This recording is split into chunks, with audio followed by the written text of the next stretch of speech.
आज सुबह सुबह हमने पढ़ा कि उपेंद्र कुशवाहा जो शौर्य यात्रा पूरे बिहार में घूमकर निकाल रहे थे वह जदयू के लिए था ही नहीं। हमने भी जब पढ़ा तो यह सोचने पर मजबूर हो गए कि आखिरकार उपेंद्र कुशवाहा के शौर्य यात्रा को लेकर जदयू के किसी और नेता ने कभी भी कुछ क्यों नहीं बोला। क्या उपेंद्र कुशवाहा जदयू के अंदर रहते हुए एक बार फिर से अपनी पुरानी राजनीति को शुरू करना चाहते हैं और चाहते हैं कि उनका अपना वोट बैंक हो।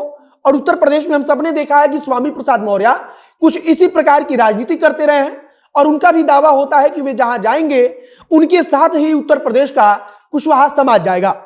कुछ जगहों पर चर्चा तो इस बात की चल रही है कि उपेंद्र कुशवाहा फिर से 2013 वाली भूमिका बनाने में लगे हुए हैं। मतलब कि साल 2013 में उन्होंने जिस प्रकार से बिहार की यात्रा करके अपनी बिरादरी को अपने पक्ष में एकजुट किया, उसी प्रकार से जनता दल यूनाइटेड से दूरी बनाकर उन्होंने एक शौर्य यात्रा निकाली और कोशिश किया कि यह संदेश सिर्फ उनकी अपनी बिरादरी में जाए। आप अगर गौर करेंगे तो सम्राट अशोक को लेकर जितना कुछ हुआ उसमें सबसे ज्यादा एक्टिव उपेंद्र कुशवाहा रहे और कुछ वक्त पहले तक वे सिर्फ अपने चेहरे की बदौलत पूरे बिहार में शौर्य यात्रा भी कर रहे थे। अब नमस्कार, मेरा नाम है मोहित कुमार सिंह और आप देख रहे हैं हमारा विशेष कार्यक्रम एक्सप्लेनर।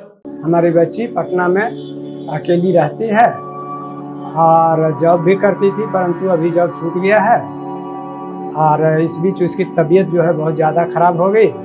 हनुमान ऐप के माध्यम से उसे जानकारी मिली और हमारे आने तक यानी कि ऑपरेशन तक सारा देख रेख हनुमान ऐप के थ्रू हुआ।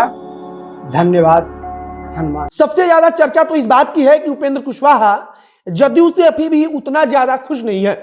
इसका भी कारण हो सकता है कि उपेंद्र कुशवाहा जब जदयू में आए तो उनको उपहार स्वरूप एमएलसी का पद तो दे दिया गया, लेकिन तब तक नीतीश कुमार और उनके बीच की दूरियां इतनी ज्यादा बढ़ गई थी कि इस बीच कई सारे और नेता खड़े हो गए थे। उदाहरण के लिए आप याद कीजिए कि जब आरसीपी सिंह केंद्रीय मंत्री बनाए गए थे तब चर्चा इस बात की चल रही थी कि उपेंद्र कुशवाहा को राष्ट्रीय अध्यक्ष बना दिया जाएगा। ललन सिंह को लेकर भी चर्चा थी और इस लड़ाई में जीता कौन? तो ललन सिंह। उपेंद्र कुशवाहा जदयू के राष्ट्रीय अध्यक्ष बनने से चूक गए। उपेंद्र कुशवाहा को संसदीय बोर्ड का अध्यक्ष बनाकर संतुष्ट करने की कोशिश तो की गई, लेकिन पार्टी के अंदरूनी मामले में उनको उतनी तवज्जो नहीं मिली। इसके बाद आप देखेंगे तो उपेंद्र कुशवाहा एक यात्रा शुरू करते हैं जो पटना से लेकर पूरे बिहार में होती है। यात्रा को करीब से देखने वाले बताते हैं कि इस यात्रा के दौरान उपेंद्र कुशवाहा जहां भी जाते थे वहां उनका जोरदार स्वागत किया जाता था। लेकिन एक खास बात थी और खास बात यह थी कि स्वागत करने वाले जदयू के कार्यकर्ता नहीं थे, या फिर अगर वे कार्यकर्ता भी थे तो किसी एक जाति विशेष से ताल्लुक रखते थे। मतलब कि उनके अपने जाति से ताल्लुक रखने वाले लोगों की अधिकांश संख्या रहती थी। इससे भी महत्वपूर्ण बात है कि वे इस यात्रा के दौरान सम्राट अशोक से लेकर अपनी जाति केंद्रीय बातों को कहते रहे और इसका सीधा संदेश उनकी अपनी जाति में गया। एक संगठन का नाम बताया जा रहा है जिसका नाम अखिल भारतीय महात्मा फूले समता परिषद है। कहा जा रहा है कि उपेंद्र कुशवाहा इसी संगठन के बैनर तले पूरी यात्रा निकालते रहे। कई प्रतिष्ठित समाचार पत्रों ने इसके बारे में आर्टिकल भी लिखा है और बताया है कि कैसे उपेंद्र कुशवाहा जदयू से दूरी बनाकर चल रहे थे। इस संगठन के बारे में तो यह भी कहा जा रहा है कि यह वही संगठन है जिसके जरिए उपेंद्र कुशवाहा ने अपने शुरुआती दिनों की राजनीति शुरू की थी।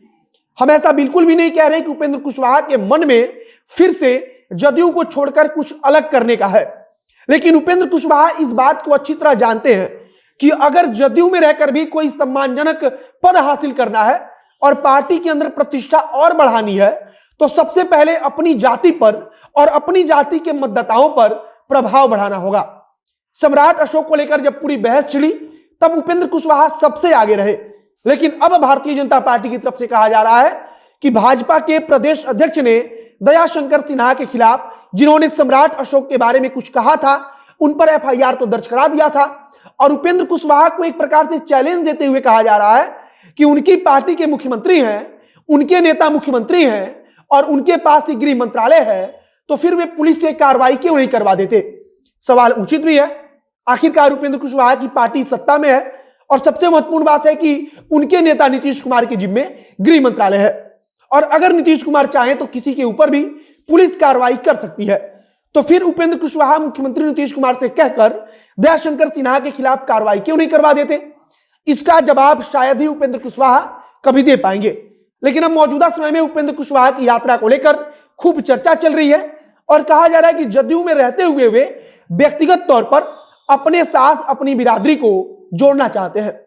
मतलब कि वे बिहार में कुशवाहा समाज के सबसे बड़े नेता के रूप में स्थापित होने की चाहत रखते हैं। बाकी उपेंद्र कुशवाहा की सोच क्या है यह तो वो खुद बता पाएंगे, लेकिन अब तक उपेंद्र कुशवाहा ने जिस प्रकार की राजनीति की है उससे यही प्रतीत होता है। बाकी हम इस वीडियो को अब यहीं पर समाप्त करते हैं। आप शेयर करते जाइएगा। अगर फेसबुक पर देख रहे हैं तो पेज को लाइक कर लीजिए तथा अगर यूट्यूब पर देख रहे हैं तो चैनल को सब्सक्राइब कर लीजिए।